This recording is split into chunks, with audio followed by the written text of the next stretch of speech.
ನಮಸ್ಕಾರ ವೀಕ್ಷಕರೇ, ಎನ್ಆರ್ಕೆ ಟಿವಿ ವಿಶೇಷ ನೇರ ಪ್ರಸಾರ ಕಾರ್ಯಕ್ರಮಕ್ಕೆ ಸ್ವಾಗತ. ನಾನು ಚಂದ್ರಕಲಾ ಗೋವಿಂದಪ್ಪ.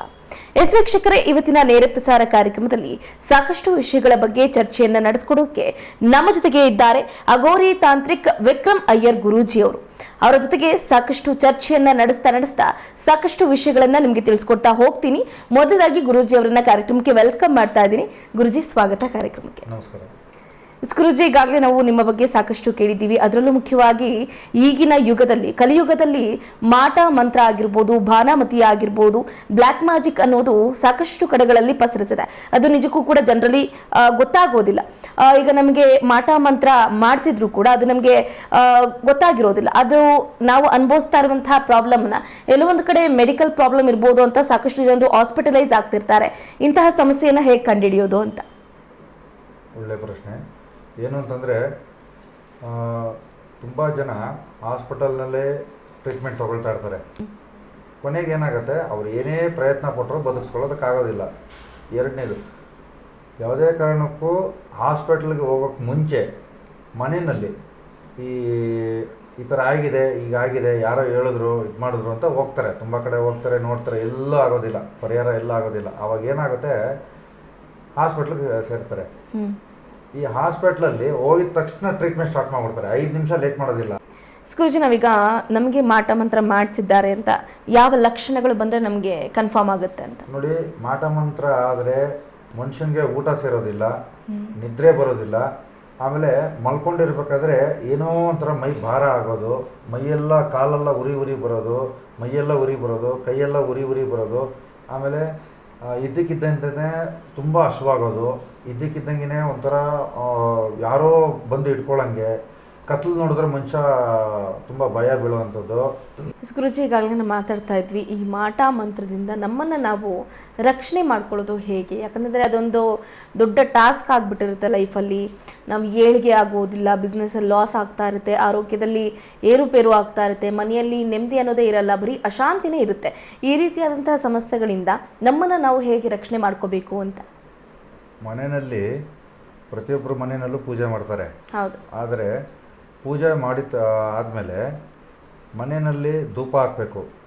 ಮತ್ತು ಮನೆಯಲ್ಲಿ ಬಿಳಿ ಸಾಸಿವೆಯಿಂದ ಧೂಪ ಹಾಕೋವಂಥ ಒಂದು ಬಟ್ಲು ಏನಿರುತ್ತೆ, ಆ ಬಟ್ಲಿಗೆ ತಲೆ ಸುತ್ತಿ ಆ ದೃಷ್ಟಿ ತಕ್ಕೊಂಡು ಆ ಒಂದು ಬಿಳಿ ಸಾಸಿವೆ ಏನಿರುತ್ತೆ ಅದನ್ನು ಧೂಪದ ಬಟ್ಲಿಗೆ ಹಾಕಬೇಕು.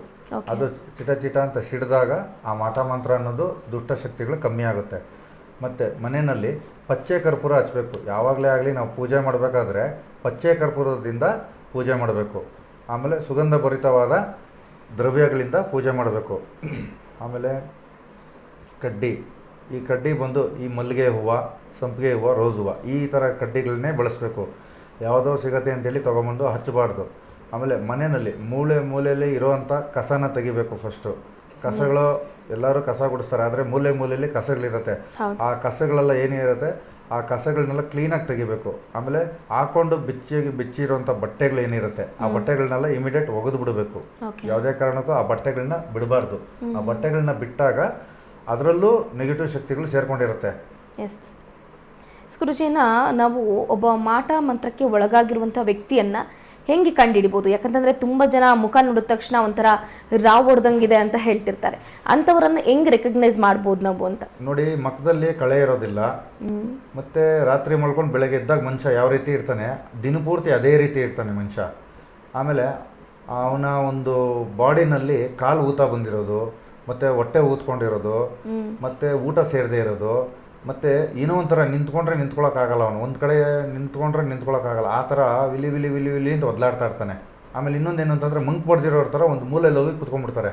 ಜನರ ಜೊತೆ ಬೆರೆಯೋದಿಲ್ಲ. ಆಮೇಲೆ ಅವರು ಏನೇ ಒಂದು ಮಾತಾಡೋದಿಲ್ಲ, ಸೈಲೆಂಟಾಗಿರ್ತಾರೆ. ಕೆಲವರು ಅಬ್ನಾರ್ಮಲಾಗಿ ಆಡ್ತಾ ಇರ್ತಾರೆ, ಕೆಲವರು ಹೇಳಿದ್ನೇ ಹೇಳ್ತಾ ಇರ್ತಾರೆ. ಇದೆಲ್ಲ ಮಾಟ ಮಂತ್ರಕ್ಕೆ ಸಂಬಂಧಪಟ್ಟಿರುತ್ತೆ. ಓಕೆ, ಇನ್ನು ಈ ಮಾಟ ಮಂತ್ರಕ್ಕೆ ಹಾಗೆ ಅಮಾವಾಸ್ಯೆಗೆ ಒಂದು ಅವಿನಾಭಾವ ಸಂಬಂಧ ಇದೆ ಅಂತ ಹೇಳ್ತಾರೆ. ಅಮಾವಾಸ್ಯೆ ದಿನವೇ ಈ ಮಾಟ ಮಂತ್ರಕ್ಕೆ ಒಂದು ಪುಷ್ಟಿಯನ್ನು ಕೊಡ್ತಾರೆ. ಯಾಕೆ ಅಷ್ಟು ಮಾಟ ಮಂತ್ರಕ್ಕೆ ಮತ್ತು ಅಮಾವಾಸ್ಯೆಗೆ ಇರುವಂಥ ಲಿಂಕ್ ಏನು ಅಂತ?